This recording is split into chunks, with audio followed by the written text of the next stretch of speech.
ফাকুৱা কেলে খেলে বৰ ধুনীয়া প্ৰশ্ন এটা সুধিছা তুমি ফাকুৱা আমাৰ ফাগুন মাহৰ পূৰ্ণিমাত লোকসকলে উদযাপন কৰে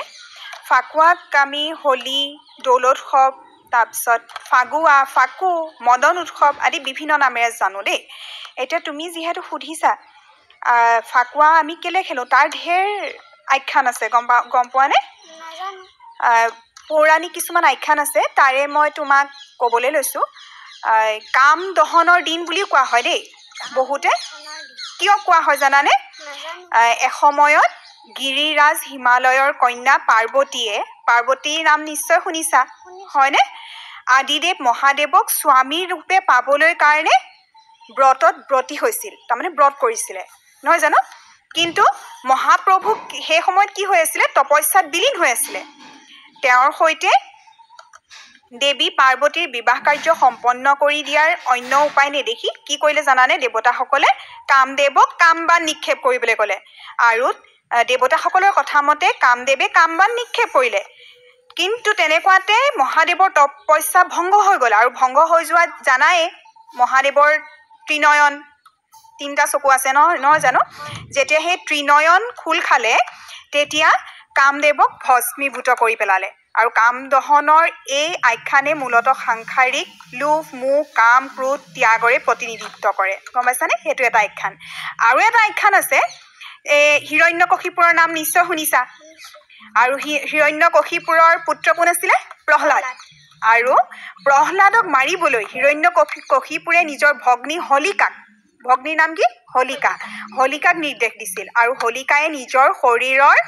জুইৰে প্ৰহ্লাদক ভস্মীভূত কৰিবলৈ গৈ নিজেই নিশেষ হৈ গ'ল পিছত হলিকায়েও গম পালে মৃত্যুখনত যে তেওঁৰ নিজৰ ভুল হ'ল আৰু ক্ষমা প্ৰাৰ্থনাও বিচাৰিলে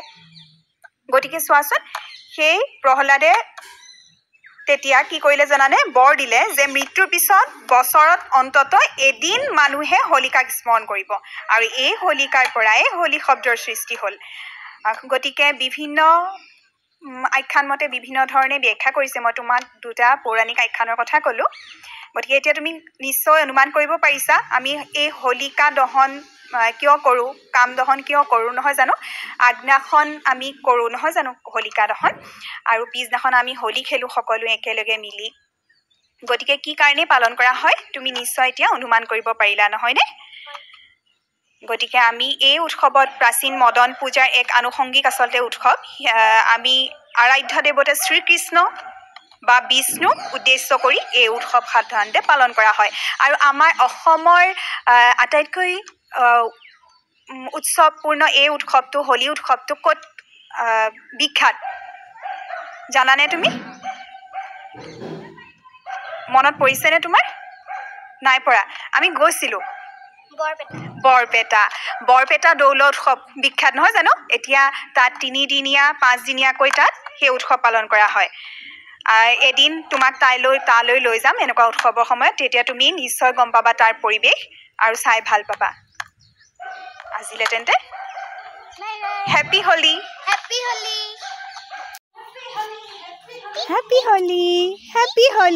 পাহি হেপী হোলী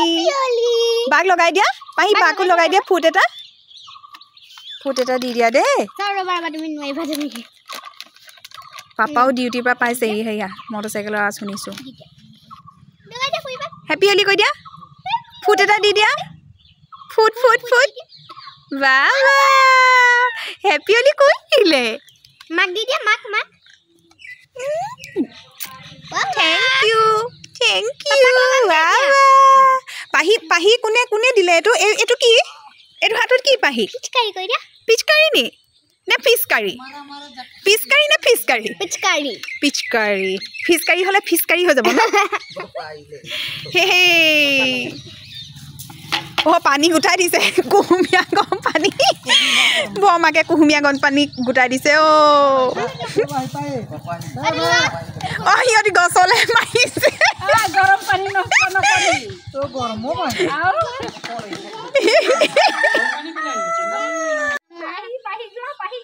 পাহি দি দিয়া পাপাক